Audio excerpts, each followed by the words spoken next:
off and running, right? We got the live button. We're good to go. Well, good afternoon, everyone. There we are. So good afternoon, everyone. This is our Chat with the Chief our virtual session, kind of a community meeting type form, if you will. This is just an opportunity for the community and the police department to have some conversation, some open dialogue. My intent of these meetings or these sessions are to give you a little bit of feedback of what's going on in the department, kind of where we've been, where we're at, where we're headed, maybe to address some of the hot topics, or the more popular topics, I guess, around law enforcement or certainly the Newport News Police Department and things going on in our community and society if we have any questions. So what will happen is if you don't ask questions, right, you're going to hear me talk a little bit about what's going on in the department and how we're doing. So I hope it's very interactive. So I'm going to start by asking this. If anyone's logged on already, you just send us a message that sounds okay and the visual is okay. No comments about the visual, right? I mean, just that the picture's good. Oh, there we go already. Robin, thank you so much. I appreciate that. Thank you. So, what I'd like to do is questions come in, I will try to address each one. Sometimes when they come in, the screen, so we're using a Facebook platform. Is that right, Matt? We're using a Facebook platform, so sometimes the screen will jump if there's a lot of comments that come in. So Matt will manipulate that and work it up and down so I kind of keep, kind of stay on pace. I don't want to miss any comments or any questions. If I do, please charge it to my heart. It's not done on purpose, but I think we do a pretty good job of coming back and catching some of these. So I want to make sure your comments are important to me and that type of thing. So I just want to make sure that we're having good communication. I don't want to miss anybody. So for Joy, visually and sound, Joy, thank you. I appreciate that. That helps. Keith, good afternoon. Thanks for joining us, my friend. Good afternoon from Enrico, sir. Everything looks good. I appreciate that. So Matt's working with me today, and then we'll be back again at 6 o'clock this evening for our second session. Carl, thank you, my friend. No, not Carl, Carrie. Right? Am I reading that right, Carrie? Carrie, thank you for that. I appreciate that. Joshua, good to see you, my friend. Thank you for being here. So yeah, we'll be back again at 6 o'clock and just have some conversation and updates. So I appreciate those. And I get hustle and bustle and how fast things move, and sometimes it's hard to sit down and watch this session. So it is recorded. It'll be posted on our Facebook page. You can look at it later. And some comments that I may not get to today, I will make sure that we address and that they're posted. So you can ask anything you'd like.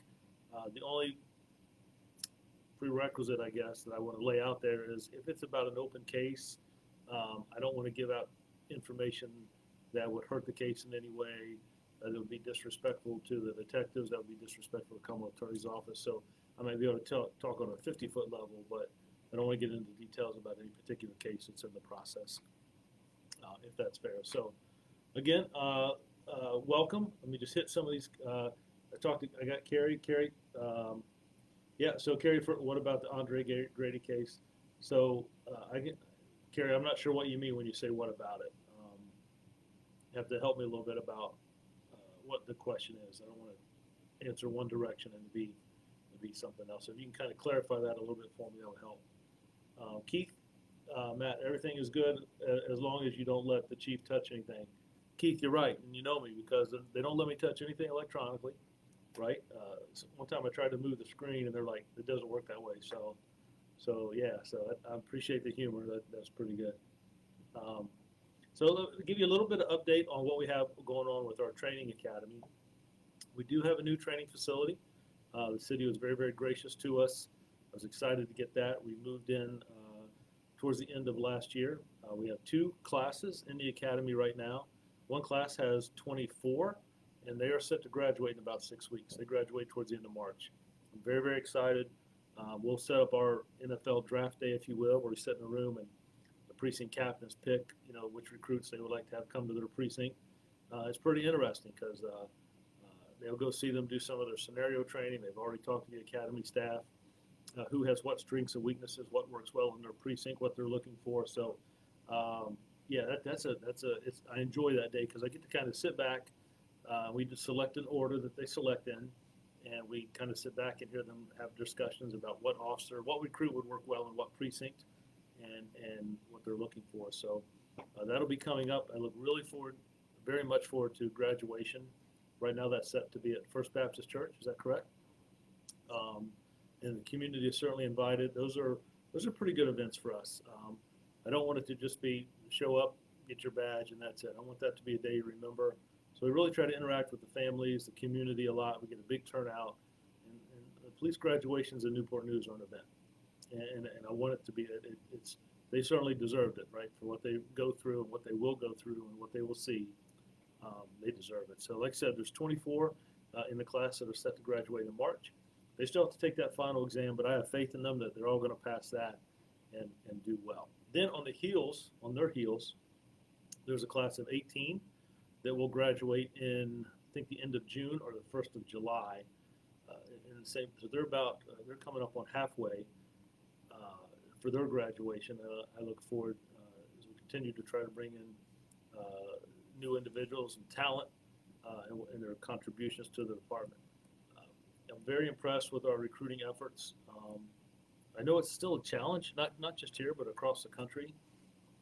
But our recruiting division does an amazing job, our background investigators, and it is a very, very diverse department, very, very diverse classes. Both classes that are in now are very, very diverse, and I've seen that really the last 3 or 4 years. It's just become, and I don't just mean diverse in race, I mean backgrounds, experiences, careers in the military, just out of college, just a variety of different aspects and things in this job, and different languages, the different language of individuals that speak Russian, Arabic, Hispanic, and that's important, right? As our community evolves and becomes more and more diverse, that we represent that. So they just do a great job, and I'm excited to see the work that they do, and very, very, very appreciative. Is David the next one? Yes. David, good to see you, Chief. David, thank you for being here, my friend. I hope all is well. Hope you had a good weekend. Robin, would like to hear your perspective on Airbnbs relative to possible criminal elements. Wow, Robin, that's a great question. Let me say hi to Ms. Cox. Carrie, thank you for being here. Ms. Cox does a tremendous work for us. She NAACP, she's part of our Use of Force Review Board. She sets on our promotional processes. We may talk a little bit about that today. How we do promotional processes here in Newport News. I think that's important, having citizens involved. I think that's an excellent attribute that we bring to the table with that. But let me go back to Robin. Would like to hear your perspective on Airbnbs relative to possible criminal elements. So Robin, I've been seeing some things in the news, and not so much here, but in other states, that kind of caught my attention. Individuals that, whether they're renting a house for a particular amount of time, or I think they were calling this some squatter issues, that people are just going into to locations and setting up or taking over, and then the problems about being evicted. So I don't want to paint a broad picture. I think any time that when you talk about criminal elements, I think there's a big ownership on the individuals that rent, if I'm saying it right, Airbnbs, to know who's coming there, how long they're going to be there, that they're mindful of what happens, and that I don't know all the processes and screening on how that works, but I think it's important that they meet or have some idea of who's renting the apartment, and not to be discriminatory in any way, but to just, hey, here's the expectations. And I know there's Airbnb rules, but those are also rules of someone's family, right? And ownership into the community. And I think we need to keep that in mind of who am I bringing into this neighborhood where I have property, and how it affects the different community. I think the concept is pretty kind of cool. Hey, it's easy to go. Some friends in, I know some individuals that live in Florida who have some ball players that might be staying at their location with some of the pro teams down there right now doing spring training in baseball. I've seen where individuals have come in and rented houses for races that spend a week or 2 weeks before a NASCAR race or whatever. So whatever the issue is, or traveling, if there's some event, their son or daughter, college, or whatever that might be. But I do think there's some so it should be some ownership on the individuals that are renting that. And I'm understand there's clearly rules and regulations, but also on the person that owns that property. I think that the community concept. I think that's important. I think anyone would expect the same. Um, I have not seen a lot of that here in Newport News. I've heard reports of some houses or properties that have had some damage to it, but as far as the criminal side, I haven't seen that in our city. I haven't heard of that, I guess, in our city or surrounding jurisdictions as much.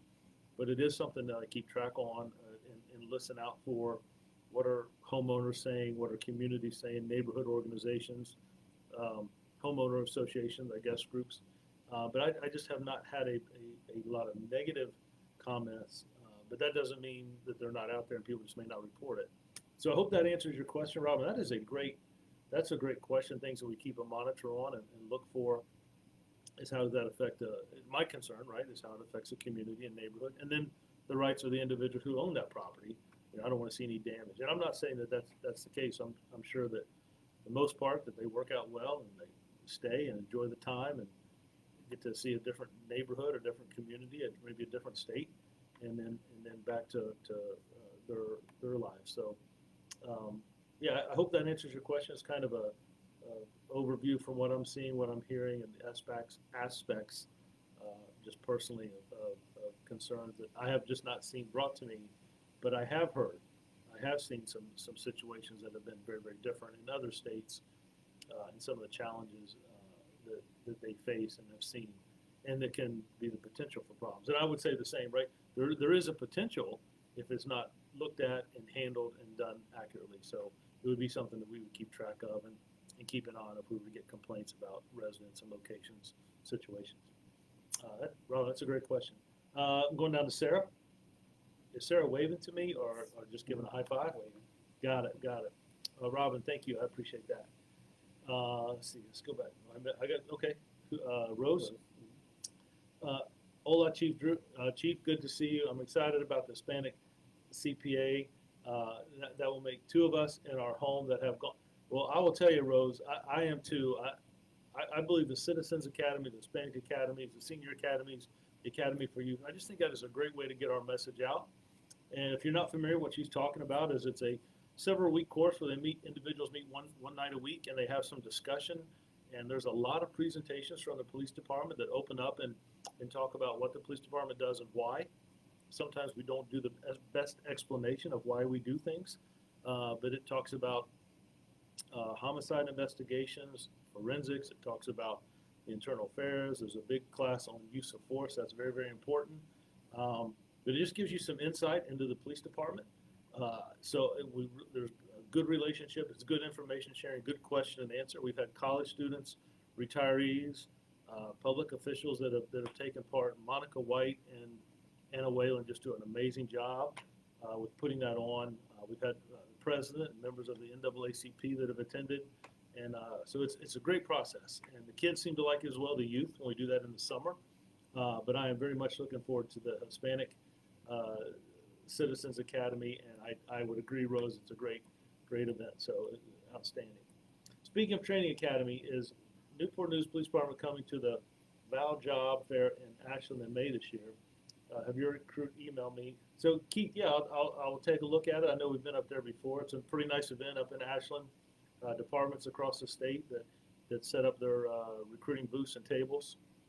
It also helps me kind of gauge of where we're at, what are different cities doing, how do we do things better, or what can we learn from other departments. I think that's important. So, and I enjoy taking the ride up to Ashland, just kind of walking through, seeing the different departments and people that I've worked with or that know in this profession. So it's just a really good event. I really like how you guys engage with families and individuals. So yeah, I will touch. I don't know why you keep bringing up the dunk tank, man. I don't know, but I don't know how that keeps popping up. But my friend John Burkett, reporter up there, usually comes by. I got to get one of his books that he had written with a co-author. So it's just a nice event, man. I appreciate you guys putting that on. So in May, no dunk tank for me, but it is a very nice event, and I enjoy it. So thank you, Kimberly. Hi, Chief, it's me, Miss Morton. I'm in the hospital. Okay, I'm very, very sorry. I had not heard. I know we had talked a little bit back and forth the last time. I hope everything's going okay. I hope it's nothing too serious, and that whatever the issue is, that you're feeling better. Please keep us posted. You can, what's it called, Matt? Direct message? I see. I'm learning the terms, Keith. I'm learning the so direct message us a little bit and let us know how you're doing, or let me know how you're doing, and if there's anything I can do. But thoughts with you, and I hope that you're healing and feeling better. Okay. But thank you for letting me know. Has it been? Good afternoon, Chief. Has your safety plan changed with big events since the Super Bowl parade? Wow, there's some good questions today. Um, Ben, let me just say this. I was, I've seen some issues before, right, across our country, and I just saw what happened with the situation in Kansas City. My heart goes out. It is a gift of God that more people were not injured or didn't lose their life. The last count I heard that one person had lost their life, and that um, uh, 21, 22 people injured by gunfire. And I'll tell you, man, I saw it on the news, and you kind of glued to that to hear updates. And I think if I'm correct, I think it was a couple of juveniles that were detained and charged and arrested for that. And man, so has it changed? When those things happen, then it heightens our awareness. When we have a Fourth of July event, when we have our marathon, large Christmas events, whether it's spread throughout the city, uh, we always stay up on top of that. I will do my best to get like an after action report about what happened. How do you know about those things on the front end? We do a really good job with the issues with social media and precursors. But when those events, and you're in the middle of it, right? And look, our city has had some events that have been very, very shocking to our community and our state as well. Uh, but yeah, so we plan for those things. We talk about that. How are we getting ambulances in and out if something were to happen? What hospital are we using? What resources do we have? What are we bringing to the table that, my gosh, 10 years ago we probably would have never thought about? But it does keep us on heightened alert. We do have those discussions when and we kind of talk about when we have an event. I don't, why are we planning for it the 2 or 3 days before? We start planning for some of these larger events 6, 7 months in advance. Our special operations divisions and the tactical team, the analysts, the precinct, all working together to make sure that we have those bases covered. And I think we have greatly decreased the probability of something like that. I think we have increased our response if something were to happen like that, God forbid. But I will tell you, I think you can be as prepared and practice and train. And we talk about active shooter situations, school issues, large event issues. It's just making sure it's heightened in awareness, right? To be aware, to be on the lookout, to interact, but also observe. And I wish there was a crystal ball that said, if you do this, this will never happen. And we just know that's not the world we live in. But it does, it makes you go back and, hey, let's just go back over that safety plan again. So it checks and balances. And it shouldn't take an event like what happened in Kansas City to push that. And I think most law enforcement agencies do a much better job today than 15, 20 years ago of preparing for large events. So it keeps us heightened. I wouldn't say it's changed, but it makes sure that it's just another, hey, let's just go back over it again. I remember the 4th of July shooting a couple of years ago, and we were like, no, we have that already in place, Chief, and they do a good job here, and I just like to put my eyes on it and go back through it. So that's a great question. I saw the one. Let's go ahead and go back up to it. Just let me see it for a minute. Yeah, so it's okay. Sarah, does Newport News have a team that handles human trafficking? So Sarah, we partner. We have 7 federal agencies that we partner with, and when I say partner, I don't mean that we just talk to. I mean that we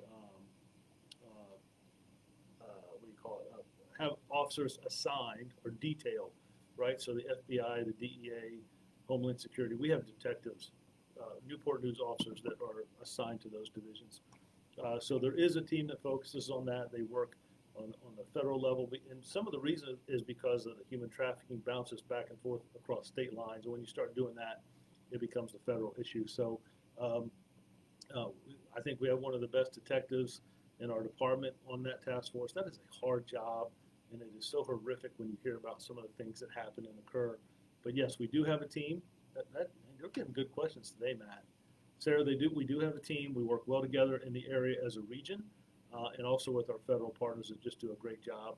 Matter of fact, downstairs in our conference room, there look to be about 200 people that are doing gang training from here and across the state. So I got to go down and just see a little bit of that and the information sharing. And I think that's important when you talk about human trafficking and what's the latest. What are we seeing? What are we seeing in Virginia? What are we seeing in California? What are we seeing up in the northern states or the southern states? What can we learn from each other? And to be able to go to some of those conferences and hear about new techniques and technology and things to understand and see. But we do have a team that focuses on that. They do stay highly trained. They do a lot of things that are in and out of the state. And it is a very, very good group, very, very talented group. I wish we didn't have to have it. But yeah, some of the reports I get and the cases they involve are heartbreaking. So, but we absolutely do, and I think it's very, very viable. So that's a great. And we're starting to do some cross training, bringing some of the experience they have to officers and detectives here in the department, so that whether we get called to a hotel and we see something, or we talk to someone who's been arrested and they say, hey, I know about this or know about that, or just in traffic stops that we might see something that looks odd, so there's some detection. So we're trying to use some of that expertise, if you will, and implant it in everyday officers and detectives that work here in primarily here in Newport News. It's a good question. Dave, when can you please send the traffic officers back to Orcutt? It has gotten crazy again. Yeah, so Dave, it's, and I totally understand. And when we talk about traffic enforcement, what Dave's talking about is he had some issues and concerns about a particular area. We put some dedicated officers in that position. I think, Dave, if we were honest, right, it made an impact, it made a difference for a while. But if it doesn't stay constant, some of those things can divert back. So I haven't forgot about you. There's a couple other locations we were trying to do some selective enforcement on. I got to make sure that we've got resources available to do those things. I think traffic enforcement is extremely important. I think it can be a foundation in some neighborhoods, right, setting the tone. But I'm glad. Thank you for letting me know, Dave. I appreciate that. I hadn't heard about an uptick, so I'm seeing it, and I know we do monitor like our high areas where we have traffic accidents, traffic fatalities. I think we had, was it 3 vehicles into a structure in the last 10 days? Some medical emergencies and people losing control of the vehicle, and thank God we didn't have a lot of people injured.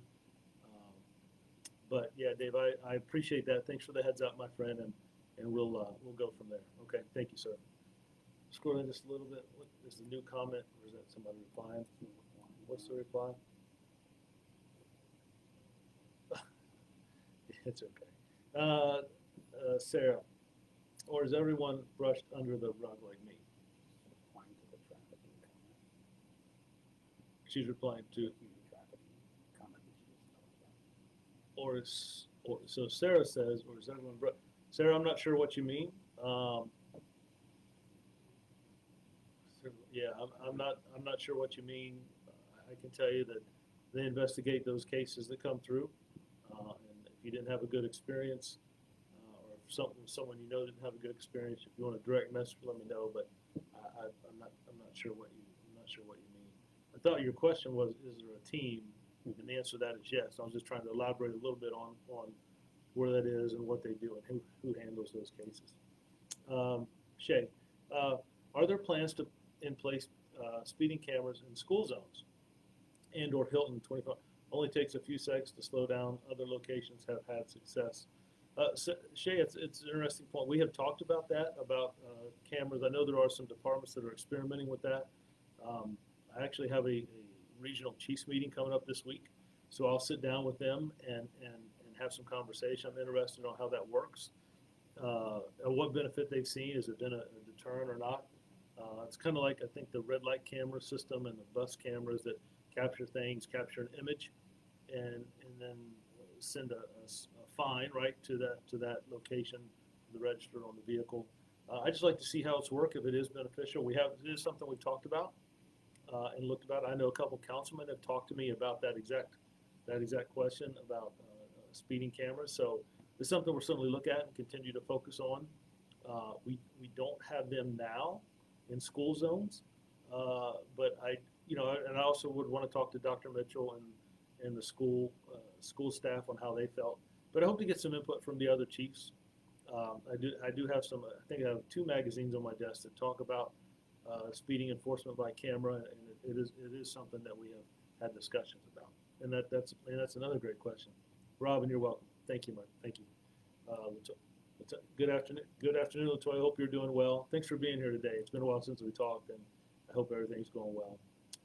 Joy, are the speed limit signs in Kiln Creek that says 250 extra charge legitimate? I've never heard of such a thing. I'd have to read the wording on it, if that's a school zone or if it's in construction. I'm sorry, Joy, I'm not familiar with what the signs, how it reads, or if there's if it's posted by the city or if it's construction going on there. You don't have to. I can ask the precinct, but if you're close or around it at some point, you can take a picture and want to send it in to me of what the sign is. But I can ask the precinct as well. I haven't.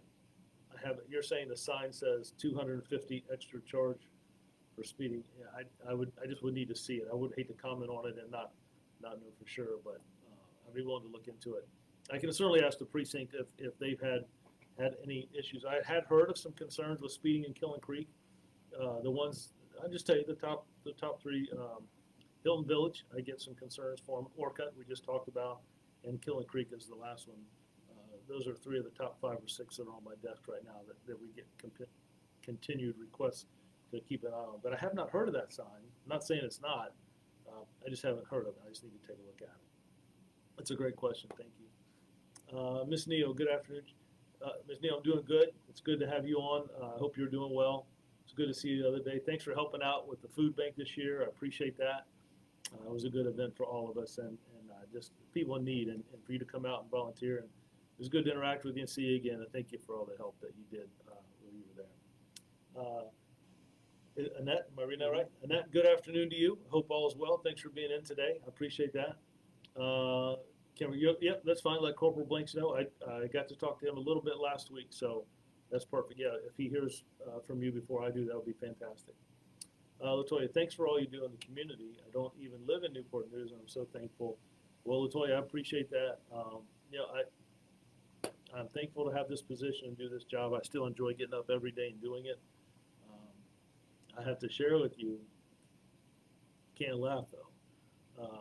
Last week, I got to go, myself and Chief Creswell went to an elementary school, and we had lunch with some 3rd and 4th graders. And let me tell you what, that's hazardous pay right there. We were in the cafeteria, it was spaghetti. We got to open some milk cartons and hang out, but I will tell you this, I loved it. I thoroughly enjoyed. We went there, we got there a little early, we talked to some of the teachers and cafeteria staff, and the kids came in, man, it was just really nice. Some were fist bumping and high fives, and some were asking questions. And it was just good, man. We just sat down and just had a good conversation. So I really, really enjoyed it. Very, very special friend of mine. I got to sit with 2 special friends, and I just really had a good time getting to talk to them a little bit and interact with them. So I do enjoy what we do. Look, the job's hard. Things that officers see day in and day out, I said before, I wish no one ever had to see. But the stuff they do and experience, it is hard. And to do that job, not everybody's willing to do it. And it's not for everyone, right? It's not Monday through Friday, 9 to 5. You're working the weekends, you're working in the rain and the snow. You're seeing things that are just horrific. I know we have a little boy that's in another jurisdiction. It's been pretty public, fighting for his life. And for people to see that and respond, but how professional officers are, the things that they're exposed to and see, I appreciate the work that they do. And whenever my time is done, it'll be a profession. I look back on it like, you have the ability every day to make a difference in someone's life. I just think that's admirable. We don't pay them enough to do this job. It and I mean that here and across the board, for people to put their lives in danger, to run towards harm's way. I looked at the officers, I saw the videos just in Kansas City as the crowd dispersed and ran from the gunfire and the bullets and officers that were running to it. I don't know that you could pay them enough. Whether they're going to come home, have their own families. Look, we don't always get it right. We make mistakes. We're human. I only know one person that was perfect, right? This badge and these patches don't make us better than anybody. But we are held to a different standard, and we do make mistakes. And I think the difference is how we address things as we go after those mistakes are made. We try to put things in place, and we read from our own department and things from other departments of what can we do better. And we work with our state, the Department of Criminal Justice Services. What are things we can do better in training? What are things we can do better in policy? I think all those things matter. How do we learn from different departments of what they're doing, what they've tried? That's been successful. Or, hey, that hasn't worked. Well, it didn't work, but it might work here, or we could tweak it this way to fit Newport News. So I am very, very thankful, and thank you for the post. That means a lot. I appreciate that. Keith, I know you use the ShotSpotter in Newport News. What are your feelings on the issues with the city of Chicago and ShotSpotter potentially cutting ties with each other? Keith, that's a great, man, I'll tell you what, this group's fired up today, Matt. Everybody's on some hot topics today. Keith, that's a great question, and I get asked that question a lot. And here's what I would say. And I'm not trying to be flippant, but we were the first city in the state of Virginia to have ShotSpotter. Other cities have adopted it, some have not. I'm familiar with what you're talking about with Chicago. Any technology is expensive. So any technology that departments buy or purchase, any technology that cities buy or purchase, you get out of it what you put into it. If you buy this expensive equipment and, hey, it looks nice, it's the kind of the buzz thing, and you sit it on a shelf, it'll do nothing but collect dust for you. But if you're training it and you're using it, so in our city, we buy, every officer gets a cell phone. The ShotSpotter stuff is linked into their phones. So it not only comes to communications, but it comes to the officers. The next generation is to have cameras work with that. So shots are fired, cameras turn to that location. I can tell you the three things that hit me the most. We have had cases where we've had shootings and no one is called. No one. And whether they didn't hear or whether they were in fear or whether they didn't want to get involved, where no one's called. And if officers had not parked their car and got out and walked to where the ShotSpotter activation was, people would have lost their life. Or people who did and no one called, they would have been found in the morning, maybe somebody walking a dog, that if we hadn't have gotten out and walked in that area, in that alley, that we might not have found someone. The second is when shots are fired and nobody calls, is people who live in those neighborhoods, and maybe they think someone else is going to do it, maybe they don't want to get involved, but shots are fired and they don't see the police come down that street. I think it sends a message to individuals that no one must care. But officers can't be everywhere. And if we don't know about those calls that come in, if we don't know that shots have been fired in a particular area, then we don't know to respond there. So that ShotSpotter is technology that we have placed in strategic locations. And what do I mean by that? Because we worked with ShotSpotter, we gave them our data. We told them the areas and showed them the areas where we're having shootings, homicides, gunfire, robberies with firearms. That's the locations we picked. I could not tell you where the sensors are placed. I don't want to know. But it has been very beneficial for us. So for me in Newport News, it has been a great asset to our department. That we link it a lot with our camera systems. The officers have ability to hear the ShotSpotters, communications, able to go back and, well, how many, the ShotSpotter indicated 4 rounds. And man, we went back and found 4 rounds. And it's exactly where the triangulation showed us. So we were able to collect evidence that we might not have found. So it's been very beneficial to us. I understand it has a price tag and a sticker, and other entities and cities. I don't want to ever speak for anyone else. But for Newport News, it has been a good asset for us. And I think that you get out of technology what you put in, if that makes sense. That's a great question, Keith. Rhea, Rhea, that's like, I don't know how you knew that, but I appreciate that, and we're just going to move on. But hope things are going well in school. Dave, it does make a huge. Dave, I appreciate that, man. Thank you. And I know you're talking about the and I got you. Johanna, thank you, ma'am. I appreciate that. Well, you guys are just highlighting that I'm getting older is what you're telling. The chief's getting old. About Sarah, you wouldn't. I think that's oh yeah. You wouldn't put my report in writing. So Sarah, so let's just address this. We can agree or disagree. You and I met multiple times. We looked at the report. It is in writing. I saw the report, but we have met. I'm not going to talk about an open case. I understand how you feel, and I think that's the whole reason we met is we may disagree on some things, but I enjoy meeting with you, but I'm not going to. We're not going to get into a case here in this discussion. Your question originally was, do we have a team? And we do. We work with our federal partners in the region as well that investigates those things. So I think we leave it at that. But I understand your point. It's fair. We may just disagree on that, and that's okay, right? We don't always have to agree, but I appreciate that. Robin, do you know how Katie Thines Foundation is doing? Robin is doing good. It's good and healthy. We, matter of fact, some officers in the precinct put together a little visual on the anniversary. Got to go down there with the other assistant chiefs and officers in the department. Back to Thin Blue Line. There was a large group there, and for me, it's just kind of a place of solace. And it wasn't really anything organized in speech. It was just for people to go and gather. It wasn't there as the chief. I was there as Steve, and still remember that night, and I got to meet some of her family that I had not met before. That was kind of cool. Police Memorial Week is just around the corner, coming up. But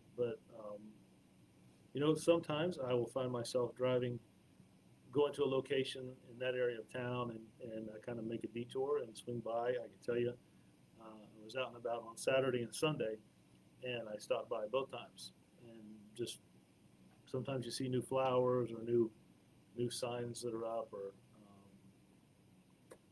but yeah. But the foundation is doing well. We still continue to get donations that we put through our police foundation and set up for Reagan when she's of age, and we'll take that over. And she has a special place in our heart from her first day of school to services to her family, and she's. Still part of our family. You get to talk to Katie's mom every now and then. I think and hope that there'll always be a special bond there. I remember the conversations we had, funeral service, and since then. But the foundation is doing very well. All right, let's scroll down just a little bit. Yeah, I'm not going to go back. I'm not going to rehash that. Joy. I will send it. Wait a minute, Joy. I will send it to you. I'm trying to find out who put them there. No school zone or construction. Just to write. Oh, you're talking about this is the Killing Creek sign. Can you be charged more for being in certain? So I know there are some enhancements about work zones and school zones and those type things. But I just is it? Yeah, Joy. I don't know if they're handwritten or if they're like on cardboard, but if you got a picture of them, please send it through. And I'll like I said, I'll take a look and ask traffic engineering, and I'll ask our precinct if they know anything, and we'll go from there, okay? But thank you for that. Yeah, the pictures would be great. Chief Drew, you're doing a heck of a job there in Newport News. You've helped the community join together and to help fight crime. With you being there is the reason why the past 4 years I can sleep better, and my daughter living there going to college keep up the awesome work. Well, Stephanie, I appreciate that. Your daughter in college, that's amazing. I will tell you, the credit to me should be zero. It's the men and women who do this job day in and day out. I see the stuff they do, the calls they go on, the stuff that they're exposed to. I see the compassion. And I do think this is a special place. The relationship we have with our city manager, the relationship we have with our mayor and city council, they are very, very invested. Whether we're dealing with Hal and Rob with the Boys and Girls Club, Dr. Vreeland and Achievable Dreams, Dr. Mitchell, public schools, whether it's the football games, basketball, sports, the churches that we have, that we interact with, the youth of our city.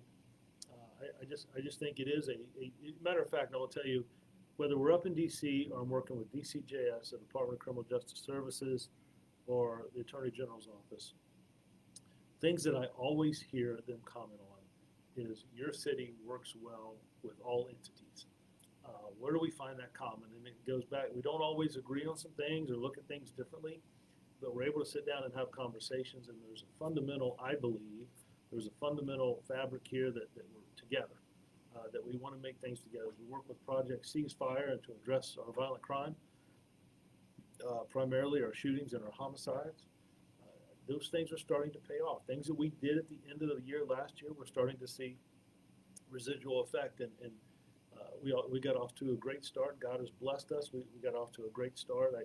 I bring in my faith because I will tell you, there are numerous churches and pastors that call, send in letters.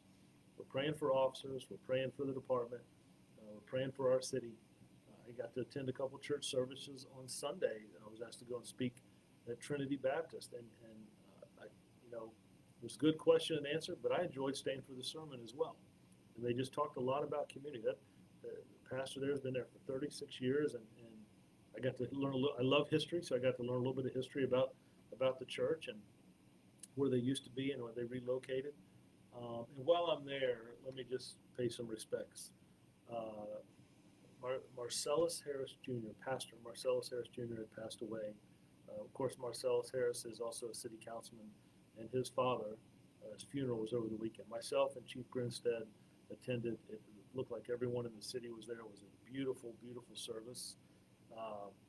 But we got to attend, and when we got there, they were like, hey, we're going to sit you here. I'm like, no, this place is going to be packed. We're going to stay at the back, give our seat to someone else. But myself and Chief Grinstead got to attend the funeral, and it was just a beautiful service, and even sermon as well. There were a lot of pastors that gave comments, but I reached out to Councilman Harris and just talked to him, texted him a little bit, just let him know thoughts and prayers. And can't imagine, but man, he just did a great job. I did get to see his kids that were there and got some high fives, but it was just a great service, and just to pay my respects there for the great impact that his dad had on this community, not only on the faith, but also there was a lot of conversation about social justices, stuff that he focused on, and so to Councilman Marcellus, my heart goes out to you and your family. Thanks for allowing us to attend, and it was just a really great service. And your dad clearly, not only through his faith, but touched a lot of people. And I appreciate you and all that you do, your friendship, conversations we've had, what you do for the youth. But it was good to be at the service. Thank you for that. Joy, cyclists come through that hill faster than 25. Yeah, and yeah, they've been the child parents pull everyone. Nope, I get it, Joy. I completely, I do, and I understand. And yeah, just if you got some photographs, send it to me. I'll do some research myself and see what we can find. Sarah, I appreciate that. Thank you. I know, like I said, it's okay. We can have conversations. I appreciate. Thank you. It means a lot. I mean that. Thank you. Lynn, hello, Chief. Greetings from San Diego, California. Oh my gosh. And keep up the great work. See you next month for my son's graduation from Newport News Police Academy. So, Lynn, safe travels. Drive safe. Well, I guess you're not driving from San Diego. Myself and Chief Grinstead were just out in San Diego not too long ago at a police chiefs conference there, learning to see what other departments are doing with technology and training, all those things, recruiting, right? That's everybody's big issue right now. But I look forward to being here. Graduation will be something special. I promise you that. I promise you that.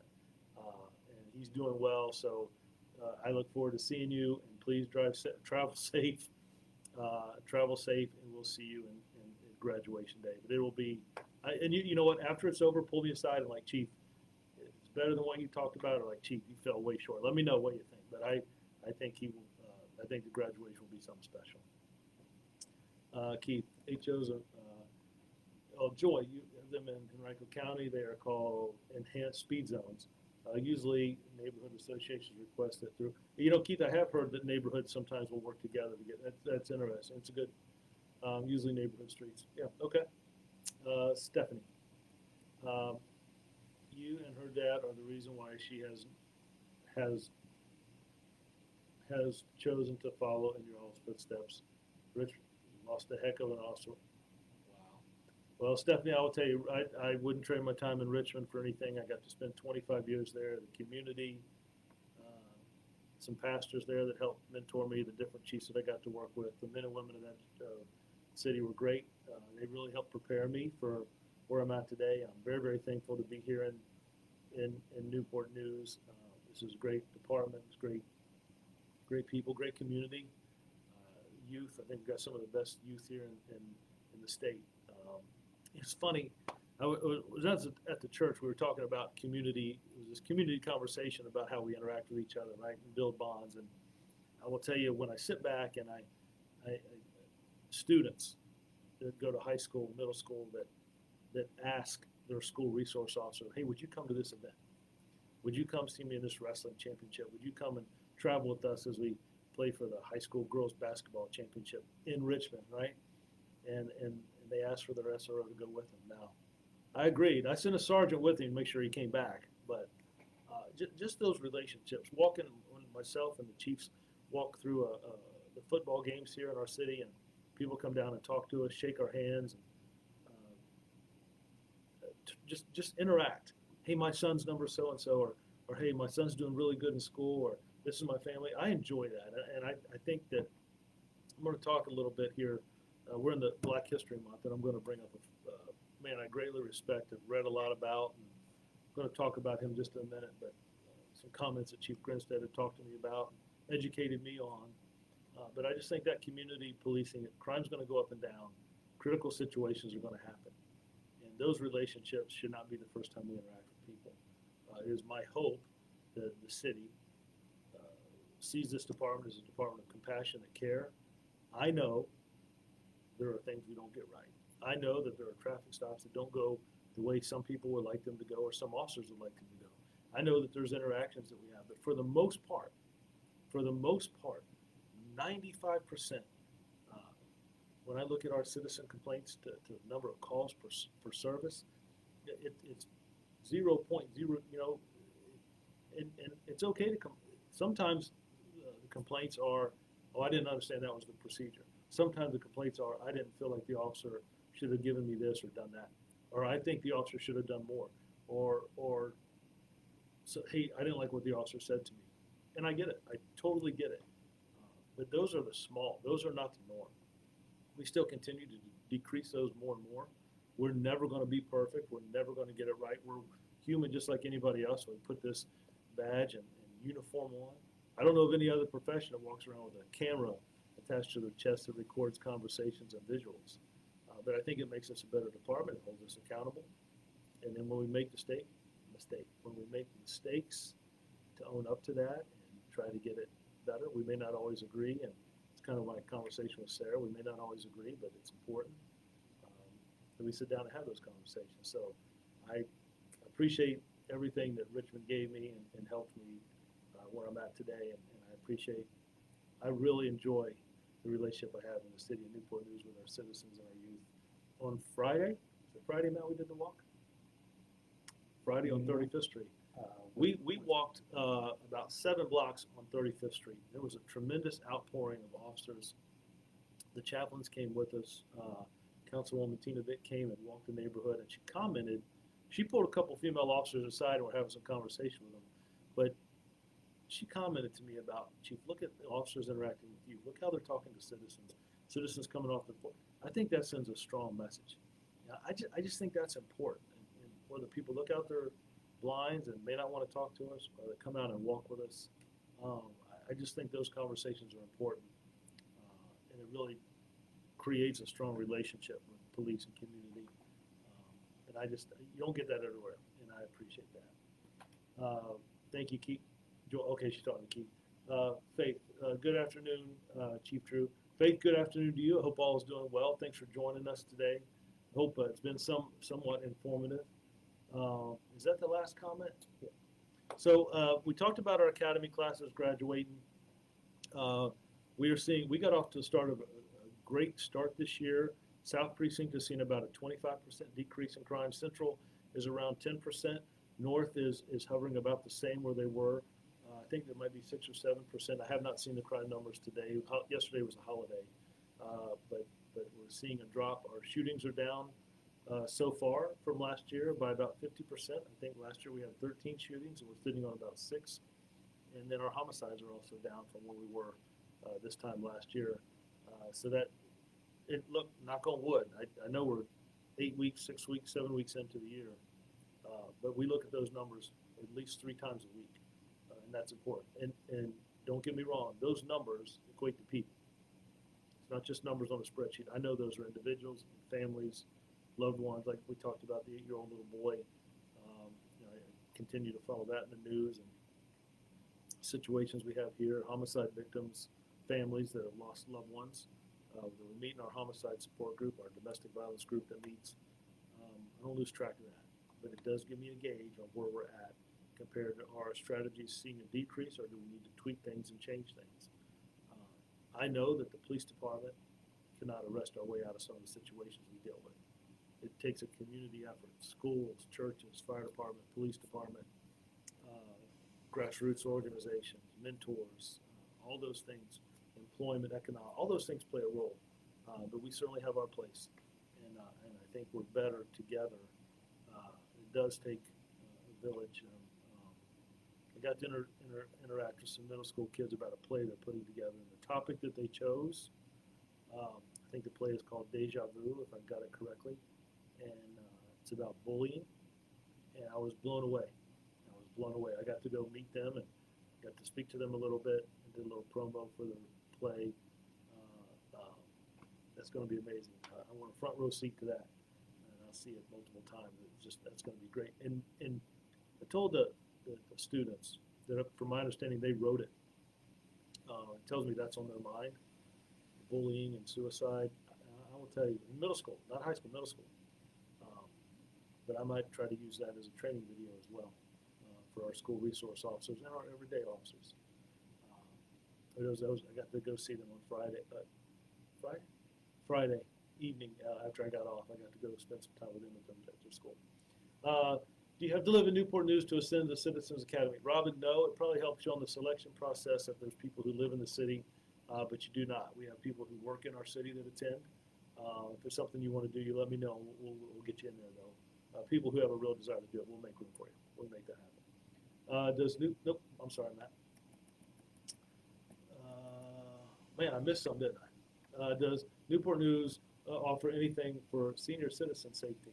We do. We have a seniors academy that we talk about. We do some classes on senior safety. If that's something that you're interested in or have a group that's interested in, we do talk about neighborhood watch and a lot of stuff there about senior safety or neighborhood safety, looking out for one another.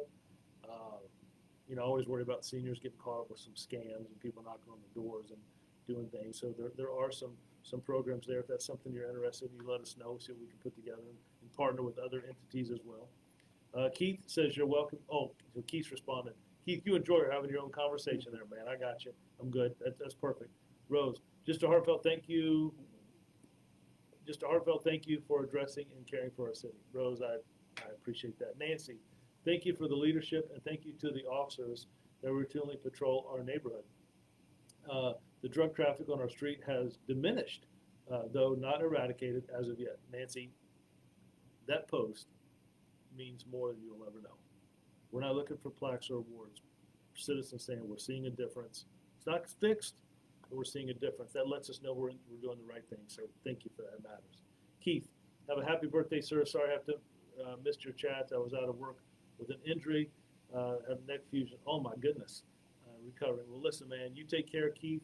I will. I appreciate that, but more importantly, man, take care of yourself. Be safe. Heal up. We need you out there in the fight and the friendship. I greatly appreciate it. I'm going to close out today by talking a little bit about Black History Month and we have done some things. If you follow us on Facebook, we've had some officers give some testimonials. There's another one coming out on Friday, and I strongly encourage you to watch it. It's by a special guest about a special individual that used to work in this department. So that's all I'm going to say about the video that's coming out. But I strongly encourage you to watch it. It's a good 3 to 4 minutes that you will greatly appreciate. I know I did. But I wanted to talk to you, Black History Month, what we did in this department is try to highlight some contributions by African Americans, not just in policing in Newport News, but policing across the country. A lot of firsts. And I first want to say I greatly appreciate the contributions that all men and women make to this profession, that women make to this profession. But I also want to thank and highlight and comment on the contributions that African Americans have made to this profession. We have a large footprint on how we police today. Some insights and thoughts and compassion, caring, hard work and dedication. And the individual that I want to highlight is former Chief of Police George Austin. Chief Austin was the first African American lieutenant to hold the rank of lieutenant in the state of Virginia. He was a World War II veteran. He joined the department in 1947 after he left the Navy. He was not allowed to drive a police car at first. He was allowed to walk segregated parts of our city. And he did 35 years in the department. And I will tell you some things that I've heard some citizens that in events that I go to, whether it's a Boys and Girls Club or different locations, who talk about Chief Austin. Individuals here in the community, the city that worked with him. And from what I understand, that he did a lot of walking beats, even as the chief, that he continued that. And he would meet and greet people. If they came out to talk to him, great. And if they didn't, that was okay too, a handshake or a wave. But he knew people in this city, they knew him. He is the only African American police chief in the history of Newport News. He had a heart for youth and people. There's a picture of him painted on the Boys and Girls Club, the Hampton Boys and Girls Club here in Newport News. But he just had a heart for people. And what I've read up on him in articles that I could find, he touched a lot of people's lives here. And when we talk about Black History Month, I think it's fitting to just talk a little bit about Chief Austin's commitment. And after he retired, he continued to stay here in Newport News in our city. He's buried. He and his wife are both buried. Their resting place are here in our city. And the contributions that he made to law enforcement and the citizens of Newport News. We have an award, a leadership award named after Chief Austin. It deals with it's a leadership board in the community, interacting with citizens, making a difference. And everything I've read and heard about him, that's what he did. That he never met a stranger. That he talked to people. He was a firm individual, but he had a big heart. And when he wasn't working, he kind of liked to relax and kind of seclude a little self. I get that, right? Because it's like 100 miles an hour, and then when you're off work, I get it. But he invested in the community. He walked this community. He invested in this department. He made a lasting impression, one that will never be forgotten. His picture, along with the other chiefs, hang outside on the wall up here on the 3rd floor. But I just wanted to take a few minutes and highlight him and his contributions and contributions of African Americans to law enforcement, and especially to Newport News. I think we have a very, very diverse department through the ranks and divisions, detectives, and what it may be, our academies and precincts. We all bring something different to the table. And when you put that all together, I think it makes a very good chemistry. We may look at things differently. We may perceive things differently. But how we work together. I have to tell you a story. I'm going to embarrass myself, Matt. my past, where I worked before I came here, was a narcotics officer, and my partner, my partner was moving on, and I was getting a new partner, and they said, "Got a new partner for you," and her name was Angie Smith, and she's now a lieutenant. And I will tell you, I was like, wait a minute, this is. I was young, right? I was young, a lot younger than I am now. But I had a lot of reservations. I'd worked with this my other partner for a long time, and I will tell you, I just wasn't sure. But Angie was no nonsense. She had a big heart, but man, she was like, I don't know, 3 foot. I mean, she was small, right? But I will tell you, best partner I ever had, hands down. And she was just great. And I learned so much from her, and a different way of looking at things and addressing things, and it really helped me in my career. And she's still in law enforcement today, and I just think the world of her. And I remember when she told me she was moving on, she had having her first child, and I was like, oh my gosh. But yeah, she's just fantastic, best partner I ever had, hands down. So look, as different things in this profession will change, new technologies, policies and procedures, 21st century policing. We learn about how do we prepare better for large events? How do we do better with traffic pursuits? How do we do better with traffic enforcement? How do we do better in narcotics and gang or group affiliations and investigations? How do we advance? And at the end of the day, as long as we have our head and our heart aligned in the right direction, and we're service-oriented to people, whatever. We don't always have to agree. We're not going to see things the same way. We're going to be frustrated but as long as we're trying to impact the lives of people to make that better, to protect our citizens, to make this city the best place to live, raise a family, right, to work, to play. Just remember we're all in this together, and we're better together. And I get that reinforced at the different churches and pastors that I talk to that mentor me, that I ask advice to, different police chiefs that are current here in the area or have moved on and retired, from officers who've done this job as long as I have, that still have that perspective of never lose track of where you came from or how you got to where you're at. Never lose track of what's important. And I'll close with this. The most important thing that any police department has are the men and women who do the job, day in and day out. It's not Monday through Friday, 9 to 5. Men and women who do this job. Things that they see, what's asked of them, how they're scrutinized through media or chiefs of police who can watch videos and pause them and rewind it, get something to drink, maybe get a sandwich, come back, slow it up, play, for decisions that they have to make in a split second, that they run towards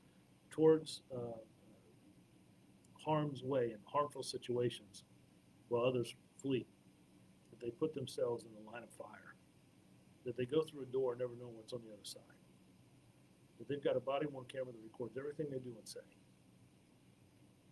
that they do this job not knowing if they're going to come home, not knowing there's no day that's routine in our profession, that they get to interact with youth, some that are struggling, and that officers have the ability to mentor and help someone, the things that they do that no one ever sees, the groceries that they buy, the bills that they pay, the rides that they give, the interactions that they have. And I know the best asset in this department are the men and women who wear this uniform. They work 24 hours a day, 7 days a week. While a lot of us are home sleeping, they're still working. While a lot of them are on their day off, still come back in to make sure that our marathon runs safely. And I know we don't pay you enough. And I appreciate the work that you guys do day in and day out. And my fight is to recognize you, to give you the support you need, the equipment, the pay, the benefits. I'm thankful that we have a city manager and staff and mayor and city council who invest heavily in public safety. We matter to them. It's a good relationship. They ask hard questions. Where are we at with this case? What's the situation? What's happening? And that's the way it should be. But there is a respect there. And I appreciate the working relationship that I have with each and every one of you. People may not always agree with what I do or what any chief does, but I'm telling you, it's in the best, certainly in belief and trying to make the department better. We should be better today than we were yesterday. And we have to be better tomorrow than we were today because of technology, training, compassion, experience. So I just want to thank Robin. Thank you. I appreciate that. I just want to thank all of you for joining in today. We'll be back at 6. Am I here with you, Matt, or is Kelly with me? So Matt did a great job keeping me on task. He did pretty good with time. Kelly will be back this evening. Please be safe. This weather is crazy, right? I know colds and flu and season and all that. Please be safe. Look out for one another. Take care, and I'll be back at 6 o'clock. We'll have some more conversation. God bless you guys.